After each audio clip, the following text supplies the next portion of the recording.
Hello friends, welcome to Market Study. In this video talking about IOCL. यहाँ पे हम IOCL की बात करेंगे। बहुत ही इंपॉर्टेंट वीडियो रहेगा आप सभी के लिए, जो भी लोग IOCL की तैयारी करना चाहते हैं, वो चाहे वो अप्रेंटिसशिप करना चाह रहे हो या फिर टेक्निकल असिस्टेंट की तैयारी करना चाह रहे हैं। हम दोनों की बात करेंगे यहाँ पे। सबसे पहले हम बात करेंगे अपकमिंग वैकेंसी के बारे में, वैकेंसी कब आएंगी और कौन कौन सी वैकेंसी आती हैं। ठीक है, पूरा वीडियो देखिएगा और बहुत ज़रूरी इंपॉर्टेंट वीडियो रहेगा सभी के लिए, सभी एग्जाम के लिए।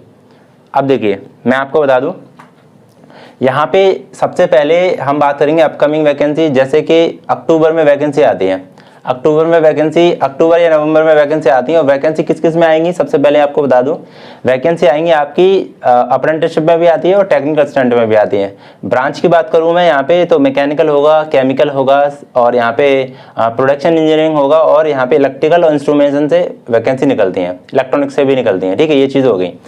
अब अप्रेंटिसशिप में वैकेंसी निकल रही है, टेक्निकल असिस्टेंट में निकल रही है, दोनों की वैकेंसी की बात करेंगे। तो सबसे पहले अप्रेंटिसशिप में, तो देखो अप्रेंटिसशिप में जो वैकेंसी निकलती है वो मेजरली 3 डिपार्टमेंट में निकलती हैं। 3 डिवीज़न होते हैं यहाँ पे। कौन कौन से? एक तो रिफाइनरी डिवीज़न होता है और सेकंड होता है आपका उसके बाद पाइपलाइन डिवीज़न होता है, उसके बाद मार्केटिंग डिवीज़न होता है। तो तीनों वैकेंसी निकलनी है तीनों में। ठीक है, तो सबसे ज़्यादा इम्पोर्टेंट कौन सा रहेगा एग्जामिनेशन? जैसे हम देखो, मैं आपको एक बात बता दूँ, अपने के नाते मैं सबको बात बता रहा हूँ। देखो सुनो, सबसे पहले आप प्रायोरिटी दोगे IOCL रिफाइनरी डिवीज़न को, क्योंकि देखिए रिफाइनरी डिवीज़न एक बेस्ट डिवीज़न है, सबसे बढ़िया डिवीज़न है। यहाँ पे आपको सब कुछ सीखने को मिलेगा। अभी मैं ये भी बताऊँगा अप्रेंटिसशिप करनी चाहिए या नहीं करनी चाहिए, आप सब कुछ क्लियर करेंगे आज इस वीडियो में, पूरा देखिएगा वीडियो। ठीक है, देखो यहाँ पे होता क्या है कि यहाँ पे जो रिफाइनरी डिवीज़न की वैकेंसी निकलेंगी वहाँ पे आप अप्लाई करोगे। सबसे ज़्यादा वैकेंसी निकलती है रिफाइनरी डिवीज़न में। ठीक है, तो यहाँ पे अप्लाई करोगे, अप्रेंटिसशिप करोगे। अप्रेंटिसशिप के बाद क्या होगा कि आपको इंटरनली वैकेंसी निकलती है, वहाँ अप्लाई करोगे, फिर से एग्जाम दोगे, उसके बाद ये क्वालिफाई होता है। पूरा प्रोसेस बताऊंगा अभी। उसके बाद यहाँ पे पाइपलाइन की वैकेंसी निकलती है पाइपलाइन डिवीज़न में। ठीक है, बहुत सारी। पाइपलाइन में क्या होता है, जैसे आपका सेंट्रीफ्यूगल पंप है, पाइपलाइन जो भी होती है अपनी पेट्रोल डीजल की, कैरोसिन की या फिर ATF की, उसके बारे में हमें स्टडी करनी पड़ती है पूरा प्लांट में जाके। ठीक है, और उसके बाद क्या है कि आपका मार्केटिंग डिवीज़न में ज़्यादा अच्छी खासी वैकेंसी नहीं निकलती है, लेकिन मैकेनिकल वाले जो भी दोस्त हैं मेरे, जो भी स्टूडेंट हैं, वो मार्केटिंग डिवीज़न को ना देखें तो बढ़िया है, क्योंकि फिर फ़ायदा क्या है। अब बात आती है, देखो सबसे पहले बात आती है कि हमें अप्रेंटिसशिप करनी चाहिए या नहीं करनी चाहिए। देखो अप्रेंटिसशिप, देखो 2 सवाल आते हैं, हाँ या फिर ना। सबसे कुछ लोगों से पूछोगे आप नहीं करो, या कुछ कहेंगे हाँ कर लो। देखो मेरे ज़रिए से मैं आपको क्लियर बात बता दूँ कि अगर अप्रेंटिसशिप आप करना चाह रहे हो, जैसे आप मान लो कि घर पे बैठे हो, आप फाइनल ईयर डिप्लोमा में हो। ठीक है, अभी फाइनल ईयर डिप्लोमा में हो आप, और आप सोच रहे हो कि मैं अप्रेंटिसशिप करना चाह रहा हूँ, या फिर नहीं भी सोच रहे हो, चलो मान लेता हूँ, आप तैयारी कर रहे हो। तैयारी किसकी कर रहे हो? SSC JEE की तैयारी कर रहे हो, फिर RRB JEE तैयारी कर रहे हो। ठीक है, या फिर और मैनी मोर एग्जामिनेशन, जैसे सील है, NPCIL है, बहुत सारे एग्जाम। लेकिन आपने क्या किया कि मैंने अप्रेंटिसशिप में फॉर्म डाल दिया, मतलब आपने फॉर्म डाल दिया अप्रेंटिसशिप में और आपका सिलेक्शन हो गया। वहाँ पे सिलेक्शन का प्रोसेस क्या होता है, पहले क्या है, इंटरव्यू होते थे, अब इंटरव्यू नहीं होता है। ठीक है, तो इंटरव्यू पहले होते थे। तो अभी जब मैं बहुत सारी वीडियो बना रहा था तो वो कुछ लोग ये कह रहे, अरे सर आप तो झूठ बोलते हो, अब पहले इंटरव्यू नहीं होता, आप कह रहे हो इंटरव्यू होता। बहुत सारी चीज़ें, स्किल टेस्ट होता है। ठीक है, सबसे पहले आपको क्या करोगे, आप टेस्ट दोगे, एग्जामिनेशन दोगे। अब एग्जामिनेशन में क्या है, रेशियो क्या आता है एग्जामिनेशन में, वो भी बता दूं। देखो हर स्टेट के अलग अलग एग्जामिनेशन आते हैं। ठीक है, अलग अलग एग्जामिनेशन मैंने पढ़ाया, बहुत सारे लोगों को सिलेक्शन हुआ है अप्रेंटिसशिप में और टेक्निकल असिस्टेंट में भी। अब देखो होता क्या, अलग अलग, किसी में रेशियो आ रहा है, मान लो कि किसी में रेशियो आ रहा है 80:20, मतलब 80 टैक हो गया, ये T फॉर टैक, और ये नॉन टैक। ठीक है, नॉन टैक। कहीं स्टेट पे 80:20 आ रहा है, कहीं पे आ रहा है 60:40, कहीं पे आ रहा है 50:50, कहीं पे आ रहा है 90:10, मतलब 10 ही नॉन टैक है यहाँ पे। तो कहने का मतलब ये है कि यहाँ पे आपका स्टेट डिसाइड करेगा कहाँ पे आपका कितना वैकेंसी है। क्लियर चल रहा है?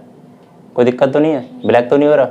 ठीक है, तो यहाँ पे ये डिसाइड करेगा आपका कि ये जो वैकेंसी है कहाँ पे स्टेट में किस किस तरीके से क्वेश्चन बनता है। तो जहाँ तक है क्लियर होता जा रहा है कि पहले जब जैसे कोलकाता रिफाइनरी में ये वाला रेशियो होता है 90:10, मतलब 90 आएगा टेक्निकल और 10 होगा नॉन टेक। ठीक है। इसमें 2-3 क्वेश्चन मैथमेटिक्स को होंगे, रीजनिंग का एक दो इंग्लिश को होगा, इस तरीके से करते हैं ये लोग।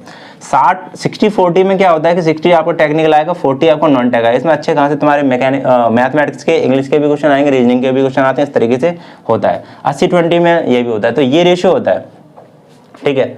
तो अब क्या है कि मैंने क्या अपने तरीके से पढ़ाया, मैंने नॉन टेक भी करा रहा हूँ, टेक्निकल भी करा रहा हूँ मैं, ठीक है। अब होता क्या है, कुछ स्टूडेंट क्या कहते हैं कि सर आप तो बता रहे थे कि 60 और 40 आता है, लेकिन मेरे एग्जामिनेशन में तो 80-20 आया, मतलब मेरे एग्जाम में तो 90 टेक्निकल आया, 10 नॉन टेक आया। तो मैं आपको क्लियर बता रहा हूँ कि इस तरीके से पैटर्न बनता है, हर स्टेट का अलग अलग पैटर्न है, वो उन पर डिपेंड करेगा वो किस तरीके से पेपर को बना रहे हैं, ठीक है। ये चीज़ होगी क्लियर, ठीक है। तो ये चीज़ होगी, अपना पैटर्न पे बात करेंगे, पैटर्न हो गई यहाँ पे, ठीक है। अब आगे देखो, आगे हम बात कर रहे थे why should I join apprenticeship, ठीक है। देखो मैं आपको क्लियर बता दूं, देखो अगर आप अप्रेंटिसशिप करोगे तो क्या है कि आप फालतू बैठे हो घर पे, आपका सिलेक्शन हो गया तो आप अप्रेंटिसशिप कर लो, मन चाहे तब छोड़ देना उसको, ठीक है। और उसके बेनिफिट क्या है, देखो बेनिफिट का मतलब ये है कि जैसे आप मैकेनिकल से कर रहे हो, मैं एक एग्जांपल ले रहा हूँ, मैकेनिकल या फिर केमिकल, ठीक है। तो मैकेनिकल वाला भी सेंट्रीफ्यूगल पंप के बारे में पढ़ता है, ठीक है, और केमिकल वाला भी पढ़ता है, केमिकल के बारे में भी पढ़ता है, बहुत सारी चीज़ें, क्योंकि रिफाइनरी में जो सिस्टम बना होता है, केरोसिन ऑयल, जितने भी पेट्रोल डीजल बनते हैं वो किससे बनेंगे, आपके क्रूड ऑयल से बनते हैं। तो क्रूड ऑयल जो प्रोसेसिंग होती है आपकी डेस्टिलेशन की, वो क्या होती है, वो एक केमिकली प्रोसेस होती है, तो वो केमिकल वाले पढ़ेंगे उसके। जितनी भी मशीनरी लगी होगी, बहुत सारी, बहुत बड़ी रिफाइनरी होती है, आप देखना रिफाइनरी डालना, IOCL रिफाइनरी इस तरीके से गूगल पर डालना, बहुत बड़ी रिफाइनरी, तो मज़ा आएगा तुमको बहुत पढ़ने में वहाँ पे, या फिर स्टडी करने में बहुत मज़ा आता है, ठीक है। तो क्या है कि जिसको इंटरेस्ट है जाने में, कि मैं पढ़ना चाह रहा हूँ, कुछ सीखना चाह रहा हूँ, तो आप जा सकते हो, ठीक है। मतलब इसलिए मना करते हैं कुछ लोग कि वहाँ पे 1 साल के बाद आपको निकाल दिया जाता है।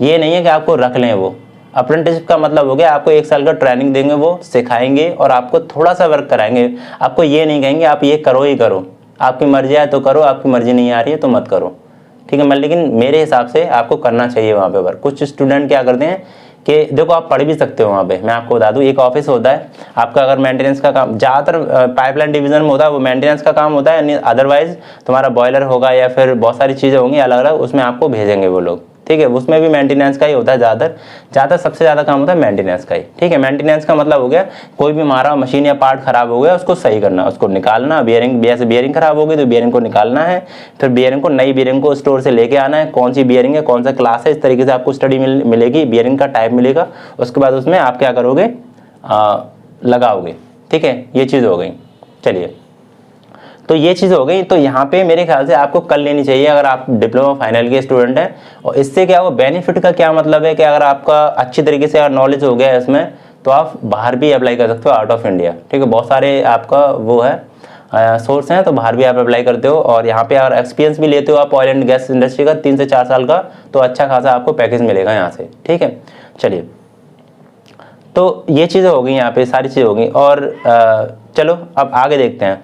मैंने वैकेंसी के बारे में बता दिया आपको, अक्टूबर नवंबर में वैकेंसी आती हैं और अलग अलग डिवीजन से आती हैं। रिफाइनरी का अलग आएगा और पाइपलाइन का अलग आएगा, मार्केटिंग का अलग आएगा, जिससे आपका मन हो उससे कर सकते हो। लेकिन मेरे हिसाब से आपको रिफाइनरी फर्स्ट चॉइस रखनी है, सेकंड आपका रखना है पाइपलाइन डिवीजन, थर्ड रखना है आपको क्या, मार्केटिंग डिवीजन, ठीक है। अब हम बात करते हैं सेकंड क्या है, technical assistant post. Technical assistant की बात करेंगे यहाँ पे। तो टेक्निकल असिस्टेंट में जो वैकेंसी होती है वो भी एक 3 टाइप में डिवाइड होती है, वो भी रिफाइनरी डिवीजन से अलग निकलती है, उसके बाद पाइपलाइन से, और उसके बाद मार्केटिंग डिवीजन से अलग अलग वैकेंसी निकलती है। इसमें अच्छी खासी सैलरी मिलती है। सैलरी आपको यहाँ पे मिलेगी टेक्निकल असिस्टेंट में, जो कि परमानेंटली वैकेंसी होती है, तो यहाँ पे सैलरी मिलेगी आपको 40,000 प्लस, ठीक है। और भी अलग अलाउंसेस होते हैं वो आपको मिलेंगे यहाँ पे, ठीक है। अगर मैं वहाँ बात करूँ अप्रेंटिसशिप की, तो अप्रेंटिसशिप में आपको देखो 13 से लेके 18 तक, 13 से लेके 18,000 तक, ठीक है। के लिख दे रहा हूँ तो इससे आप समझ पाओगे। 13 से लेके 18,000 तक आपको पैसा मिलता है यहाँ पे सैलरी पर मंथ। तो किसी को 13 मिल रहा हो, किसी को 14 मिल रहा हो, अलग अलग स्टेट में अलग अलग होता है, लेकिन मैं आपको बता दूँ मैक्सिमम 18,000 तक आपको मिलता है यहाँ पे, ठीक है। 18 आई थिंक 18 ज़्यादा हो गया, 17,000 तक, ठीक है। 17 तक मिलता है यहाँ पे। क्लियर बात बता रहा हूँ जो भी है एक्चुअल में, नहीं तो पूछ सकते हो, जो भी करके आए होंगे उनसे पूछना, पहले करके आए हों, अभी कम कर दिया है, मुझे पता है अभी कम कर दिया है, ठीक है, पैसे कम कर दिया। और यहाँ पे टेक्निकल असिस्टेंट में 40,000 प्लस वहाँ पे ये है। अब देखो वैकेंसी बहुत कम निकलती हैं। अभी आपने देखा होगा बहुत सारे लोग किस में निकाल दिए हैं आपको, जब आपने दिया होगा आपने क्या स्किल टेस्ट, कौन सा टेस्ट दिया है भाई, स्किल टेस्ट। स्किल टेस्ट जो दिया था उसमें आपको बहुत सारे लोग आउट कर दिए हैं, तो कुछ ना कुछ अब उन पर डिपेंड करता है। ये IOCL की जो वैकेंसी है वो किस्मत पे डिपेंड करेगी, क्योंकि आप देखो तैयारी करके तो अच्छी तरीके से जाओगे, आप एग्जामिनेशन निकाल दोगे, मैं लेकिन बात आएगी स्किल टेस्ट पे, वहाँ पे पूरे के पूरे आपको देखो 70 नंबर की कट ऑफ है आपकी, ठीक है, आप 72 लेके आ रहे हो, 70 से ज़्यादा लेके आ रहे हो, फिर भी आपको आउट कर देंगे ये लोग। क्यों आउट कर देंगे, कुछ ना कुछ स्किल टेस्ट में आपका कुछ प्रॉब्लम होगा, ठीक है, और आपको लगता है कि आपकी स्किल टेस्ट बढ़िया है, फिर भी वो निकाल दे रहे हैं, फिर भी आप कुछ नहीं कर पाओगे। ये सिस्टम ही ऐसा है, ये गवर्नमेंट ही ऐसी चल रही है। उनका मन होगा तो लेंगे, उनका मन नहीं होगा तो नहीं लेंगे, मैं आपको क्लियर बात बता रहा हूँ। और ज़्यादा से ज़्यादा आप ये 1 या 2 साल तक इसमें IOCL की तरफ देख सकते हो। फिर ONGC भी है, HPCL भी है, ये भी आपका पेट्रोलियम से रिलेटेड है, तो कहीं ना कहीं आपका तैयारी करोगे तो कहीं ना कहीं अच्छा सिलेक्शन हो जाएगा। तो कि ये चीज़ हो गई, ठीक है। अब ये वाली बात हो गई, ठीक है।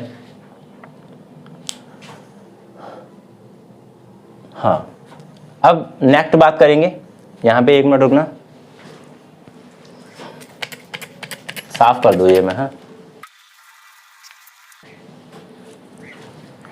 अब देखिए, अब सेकंड जो आता है वो आता है हाउ टू प्रिपरेशन, मतलब मैं तैयारी कैसे करूं सर, कहाँ से करूं तैयारी, समझ में नहीं आ रहा कुछ भी। मैं मानता हूं समझ में नहीं आएगा, मैं लेकिन देखो क्या है, आपको एक बुक मैं बता रहा हूँ, मैं बता रहा हूँ। देखो सब लोग बोलते हैं कि RS खुरमी बहुत अच्छी बुक है, RS खुरमी मैं आपको बता दूँ, ठीक है। RS खुरमी की एक बुक है जो मैकेनिकल इंजीनियरिंग की बुक होती है, करीबन ये आएगी आपकी 500 रुपये तक की आ जाती है, ठीक है। दूसरा है यूथ कंपटीशन की बुक आती है, यूथ कंपटीशन,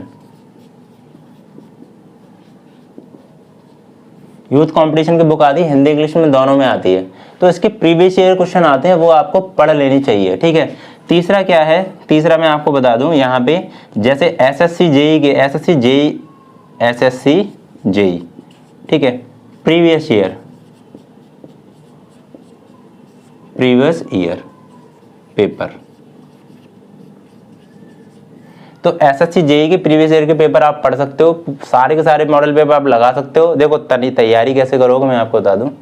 तैयारी क्या है कि आप एक एक टॉपिक को क्लियर करोगे। जैसे मान लो कि अगर मैं फ्लूइड तैयारी कर रहा हूँ तो फ्लूइड को पहले अच्छी तरीके से पढ़ लो, उसके बाद उसके आंसर लगा लो। जैसे एक चैप्टर आपने पढ़ा फ्लूइड का, जो प्रॉपर्टी होती हैं, प्रॉपर्टी बहुत ज़्यादा आता है आपको पता होगा, तो फ्लूइड की प्रॉपर्टी जब पढ़ोगे तो उसके क्वेश्चन लगा लोगे। फ्लूइड प्रॉपर्टी से बहुत ज़्यादा क्वेश्चन आते हैं, विस्कोसिटी है या फिर सरफेस टेंशन है, इस तरीके से क्वेश्चन आते हैं बहुत ज़्यादा। गर्मी बहुत तेज पड़ रही है, पसीना बहुत तेज आ रहा है, ठीक है। तो ये मैंने आपको बता दिया है। और भी कुछ पूछना हो, जैसे अगर कुछ भी अगर और भी पूछना हो तो आप मुझे कमेंट बॉक्स में पूछ सकते हैं, मैं सारी कुछ बता दी हैं, जो भी बातें हैं वो बता दी हैं, ठीक है। और हाँ, आपसे एक बात कहना चाह रहा हूँ मैं सभी लोगों से, देखो मेरे चैनल पे लगभग 14,900 करके सब्सक्राइबर हैं, ठीक है।